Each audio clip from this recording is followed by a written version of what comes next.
Shalom, selamat pagi untuk kita semua. Sangat bersyukur di pagi hari ini kita boleh kembali datang untuk merenungkan kebenaran firman Tuhan. Sebelum masuk lebih jauh, mari kita bersama-sama kita buka Alkitab kita yang diambil dari Ibrani 11 ayat 21. Saya akan baca untuk kita semua.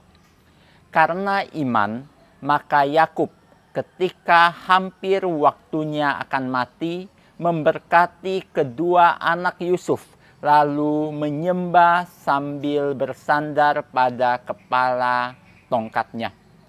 Yakub merupakan seorang tokoh yang begitu luar biasa di dalam Alkitab. Nama Israel yang kita kenal saat ini diambil dari nama yang Tuhan berikan kepadanya. Bila kita baca Kejadian pasalnya yang ke-32 ayatnya yang ke-28, di sana dikatakan, namamu tidak akan disebutkan lagi Yakub, tetapi Israel, sebab engkau telah bergumul melawan Allah dan manusia, dan engkau menang. Dalam kehidupan Yakub kita dapat melihat transformasi spiritual yang begitu luar biasa. Dari seorang yang sangat egois dan penakut menjadi seorang yang berserah penuh kepada Allah. Kalau kita membaca kisah Yakub di dalam kitab Kejadian, kita akan menemukan seorang yang sangat-sangat egois. Dia selalu memaksakan kondisi kepada Tuhan. Dia sering memaksa Tuhan dengan kata kalau dan kalau. Kalau Tuhan melakukan ini, saya baru mau melakukan ini. Kalau Tuhan melakukan itu, saya baru melakukan itu. Sehingga Tuhan perlu membentuknya dengan cara yang khusus yang disediakan Tuhan untuk membentuk dia. Tuhan membentuk dia melalui kehidupannya di rumah Laban, pamannya, yang pada akhirnya nanti menjadi papa mertuanya. Allah mengajarkan kerendahan hati kepada Yakub. Apa yang Yakub lakukan kepada Esau, kakaknya, itu yang Laban lakukan kepadanya.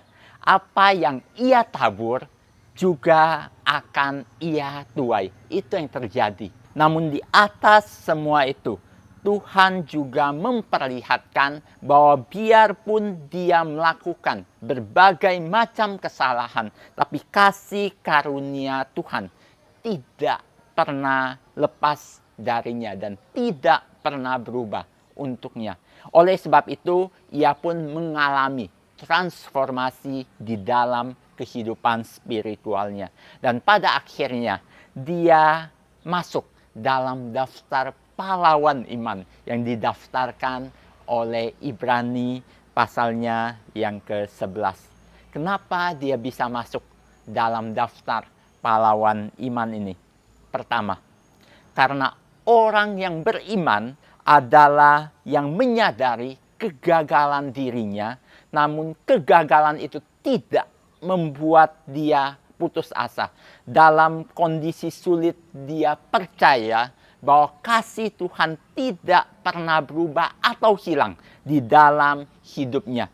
Dan dia mampu bangkit kembali dan melawan semua kondisi yang ada dengan pertolongan dan kasih dari Tuhan itu. Yang kedua, orang yang beriman tahu ketika ia melepaskan genggamannya dari Tuhan, ia akan jatuh. Sehingga dia terus menggenggam erat dengan Tuhan. Dia terus bergulat dengan Tuhan. Di dalam kisah Yakub kita menemukan dia bergulat dengan Tuhan. Dia tidak mau lepas dari Tuhan dan terus memohon berkat dari Tuhan. Ini adalah orang yang beriman. Yang ketiga, orang beriman belajar sabar dan percaya kepada Tuhan. Dia terus menunggu waktu Tuhan. Dia selalu berharap kepada Tuhan. Dia terus memeluk Tuhan dan tidak melepaskan Tuhan. Dia memegang Tuhan dengan erat. Tiap kesulitan di dalam hidupnya dipandangnya sebagai pembelajaran yang Tuhan izinkan terjadi di dalam hidupnya. Tuhan hadirkan di dalam hidupnya untuk membentuk dia. Yakub menunjukkan teladan iman yang begitu luar biasa untuk kita semua. Kiranya Tuhan Yesus memberkati kita. Soli Deo Gloria.